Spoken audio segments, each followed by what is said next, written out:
এর যুবক পায়ে হাত রেখে বলে যায়, এখনো সময় আছে। তোমার আমার মতো কত যুবক দুনিয়া থেকে বিদায় নিয়ে যায়, গাড়িটা চালাইতেছে, এমন সময় যুবক দুনিয়া থেকে বিদায় হয়, আছে না নাই? এই বান্দা যুবক লঞ্চে যাইতেছে, হঠাৎ করে ঢেউ আসিয়া লঞ্চ তলায়া যায়। এই বান্দা আর সুযোগ পায় না।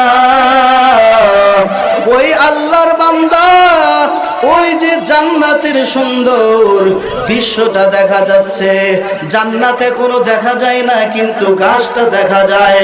আবার বান্দা আরজ করবে 1000 বছর, 1000 বছর পর্যন্ত বান্দা আরজ করতে থাকবে। আল্লাহ তাআলা 1000 বছর পরে আবার আরজ শুনবে। আয় ও আল্লাহর বান্দা, আমার বান্দা কি বলে তাড়াতাড়ি শোনো। ওই ফেরেশতা মালিক বলবে, তোমার বান্দা কি বলে তুমি নিজেই শোনো। আল্লাহর বান্দা বলবে, দয়ার মালিক এইবারই আমার শেষ। আপনি যেহেতু জাহান্নামের গেট থেকে আমাকে বের করেছি, ওই যে দেখা যায় সুন্দর গাছ, ওই গাছের নিচ দিয়ে সুন্দর আবহাওয়া চলে যাচ্ছে। মারহাবা বলে। হ্যাঁ মুমিন, এই বান্দা বলবে, আল্লাহ জান্নাতের ওই গাছের নিচে এটাই আমার শেষ। আল্লাহ তাআলা বলবে, ঠিক আছে, জান্নাতের ওই জান্নাতের গাছ না, ওইটা জান্নাতের অনেক দূরে, ওই গাছটার নিচে যাওয়ার তৌফিক আল্লাহ দিন।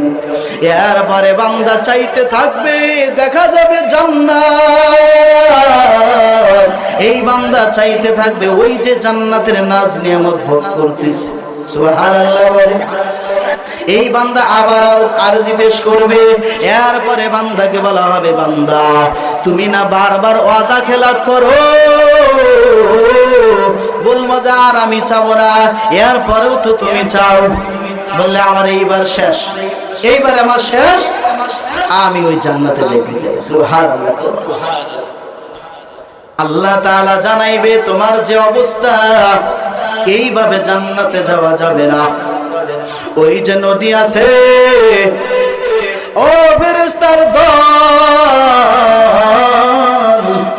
যাও যাও আমার এই বান্দাটাকে ওই নদীতে গোসল করায়া দাও। জান্নাতের ওই নদীতে গোসল করানো হবে রে মুমিন ভাই। সাথে সাথে বান্দার চেহারা উজ্জ্বল হয়ে যাবে, পূর্ণিমার চাঁদের চাইতেও সুন্দর চেহারা হয়ে যাবে। সুবহানাল্লাহ।